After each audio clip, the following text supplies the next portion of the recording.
Hi, today we're going to look at the MGC ECS configurator for the QX Mini and Secutron AUDMAX emergency communication systems designed for small to medium-sized applications. There are multiple ways to build a job in the ECS configurator. This configurator supports drag and drop and a more traditional method through the wizard by clicking on the Edit Job icon. Let's begin by creating a job using the drag and drop method. Click on the New Job icon and a new job window will appear. Here we can name the job, set a unique password, define the paging inhibit delay in seconds, define the interpanel RS-45 wiring as either Class A or B, configure the pre-tone setting, and disable the trouble buzzer. Below we can enable the automatic gain compensation for paging and message playback. We can also enable digitized messages to continue playing after paging interrupt. Below we can add comments or notes in the comments section. Define the SLC type. Use these radio buttons to select the SLC type for compatible fire alarm control panels and select OK.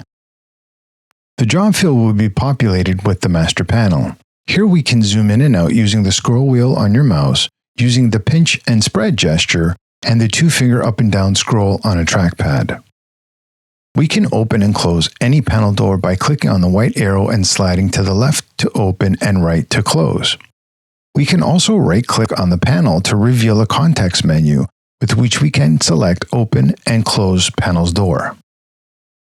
With the panel open, we can add a second amplifier or a splitter by selecting it on the Components menu and dragging it onto the main board. A plus sign will appear when the amp or splitter is in the correct location. The Edit Amplifier window will appear, and here we can enter the amplifier's tag, set the voltage to either 25 or 70 volts, and define the type as secondary or backup. You can also perform the same actions by right-clicking on a blank spot in the panel to bring up the context menu where you can change the panel's name, remove a secondary amplifier or splitter, and add removed batteries. We can add the optional QAZT5302DS to the main panel by selecting it in the Components menu and dragging it onto the door. Zooming in on the main display, if we double-click on a switch, we can add tags. By right-clicking on a switch, we can bring up a context menu that allows us to change the font, text, background, and border color, insert an image, or assign a paging inhibit to the switch. Zooming out and right-clicking on the panel, we can bring up a menu that allows us to remove the QAZT5302DS, print the tags that we've entered on the switches of the main display, and the 24-switch display adder. We can add speakers and strobes to the configuration by dragging and dropping from the Components menu until a plus sign appears. To add speakers, drag and drop from the Components menu onto the amplifiers. To add more speakers or strobes to an existing circuit, drag and drop a speaker or strobe onto that circuit. By now, you have seen wires between speakers and strobes in your job. You can customize the look and add comments or labels to each wire separately. Right-click on a wire to bring up the context menu. To add a booster panel to your job, locate the booster icon in the Components menu, drag and drop onto the work area. You can move the booster around by left-clicking and holding for 1 second, and then dragging the panel to a more desirable location. To add a remote microphone or local operating console, locate the icon in the Components menu and drag and drop onto the master panel and release when the plus sign appears. Locate the Zones pane on the left side of your screen and right-click inside to create a new zone. Add a tag and click OK. Right-clicking on the newly created zone brings up a context menu where we can assign correlation to NACs or amplifier circuits, assign the zone to a switch, remove the zone, and activate the zone. We can also add devices to a zone by left-clicking on the device and holding for 1 second, dragging and dropping the device onto an existing zone in the Zones column. We can easily assign a zone to switches by dragging and dropping the zone from the Zones pane to the desired switch on the master panel. A plus sign will appear. To simulate a zone activation from a switch, simply click on the switch with the zone assignment. This will visually demonstrate which circuits are activated. Alternatively, we can right-click on the zone in the Zones pane for the context menu and select Activate Zone. To create or edit audio messages, click on the Edit Audio icon. The ECS configurator comes with 20 built-in clips to create custom messages. In the library, we can import, record, or create messages from the text-to-speech function. Import allows you to import a pre-recorded audio file from your PC. Record opens up the audio recorder where you can select the input device and record a custom message. The text-to-speech button opens up the dialog which allows you to create a custom message by entering text in the sentence window. You can preview the message with the play button and adjust the speed and pitch parameters to your liking. Once you import, record, or create a custom message from the text-to-speech, it will appear in the library and the job audio window. We can transfer the newly created messages or any of the built-in messages to the message composition window by highlighting the message and selecting the right arrow button. Once the message is in the composition window, here we can create a tag, configure the stage, and the amount of repeats. The import and export clips buttons are used to transfer your custom message and/or clip library from one job to another. I am now going to create a custom message in this composition window. I will import a custom audio message followed by a silence and then a slow whoop. In this message, I will require 300 milliseconds of silence between the audio and the slow whoop. I will configure the silence to repeat 3 times. I have set my stage to manual, emergency, and repeat forever is checked. Click the Create button to save the composition and close.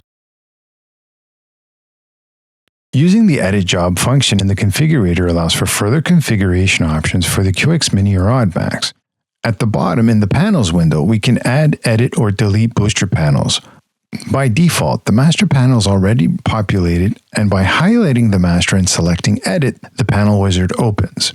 Here we can tag the panel, set the panel type, add a 24 or 48 zone selector, set the AC loss delay, adjust the microphone gain, enable or disable the battery charger, and disable NAC operation during on-call. If we click Next, we are then greeted with the Amplifiers window where we can add, edit, and delete amplifiers. To add a secondary amplifier, we click the Add button and we can edit the tag, define the voltage, and set the type as secondary or backup. Next in the panel wizard is the QAS 2x8 splitter window. Here we can add, delete a splitter from each panel defined in the job. Next are the monitoring points in the wizard. Here we can set addresses to monitor, signal silence, AC trouble, paging message active, common trouble, ground fault, and battery charger trouble. Below we can define if the panel is operating in single or two-stage, set the signaling or protocol type, as well as follow sync input.